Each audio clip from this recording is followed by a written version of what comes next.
ለዚህ ጊዜ ለዚህ ሰዓት ያደረሰን እግዚአብሔር እጅግ አድርጌ አመሰግናለሁ። ዓመታትን፣ ሳምንታትን፣ ወራትን ሁሉ ጥበቃ በዝቶ ለዚህ ጊዜ ስላደረሰ እግዚአብሔር እናመሰግናለን።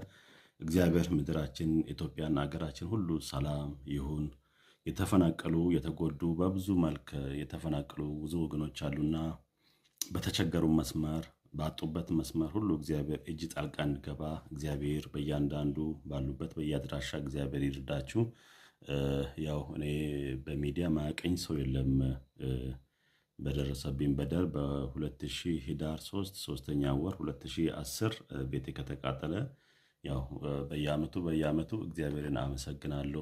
በየአመቱ ምስጋና ጊዜ ወደ እግዚአብሔር አቀርባለሁና ዛሬ ደግሞ ህዳር 3 ሶስተኛ ወር 2018 ወደ 8 ዓመት ሆኗልና ለዚህ ጊዜ ያደረሰኝ እግዚአብሔርን እጅግ አድርጌ እያመሰገንኩኝ ለደረሰብኝ በደል ከቀበሌ እስከ ፌደራል ደርሻለሁ። ከቀበሌ እስከ ፌደራል ደርሻለሁ። የደረስኩበትን እያንዳንዱ ዶክመንት መረጃዎች አሉ።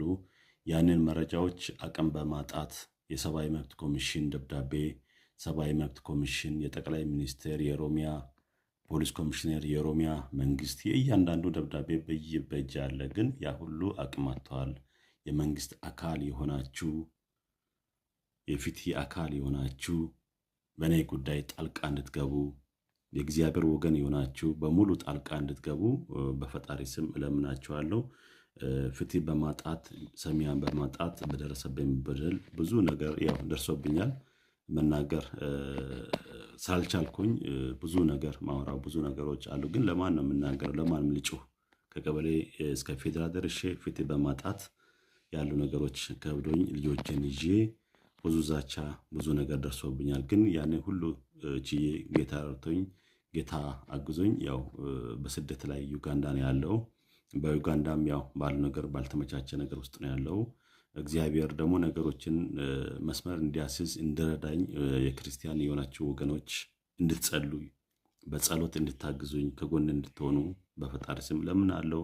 ክርስቲያን ማለት የተቸገረውን የሚረዳ ክርስቲያን ማለት የተቸገረውን የሚጠይቅ ነውና ክርስቲያን ወገኖች ፍትህ ይመለከታችኋል። ስለ ፍትህ ጉዳይ ይመለከታችኋል። ግን አፋችሁን ለጉማችኋል። ስለ ፍትህ ጉዳይ ስለ እኔ ጉዳይ አሁንም ዝም እንዳትሉ በጸሎት አግዙኝ። ባልተመቻቸ ውስጥ ነገር ውስጥ ነው ያለውና አሁንም ቢሆን በጸሎት እንድታግዙኝ ከጎኔ እንድትሆኑ በፈጣሪ ስም እለምናለሁ። የህግ አካል የሆናችሁም እያንዳንዱ ነገር በህግ አግባብ ባልሆነ መስመር ነው ቤቴም በግፍ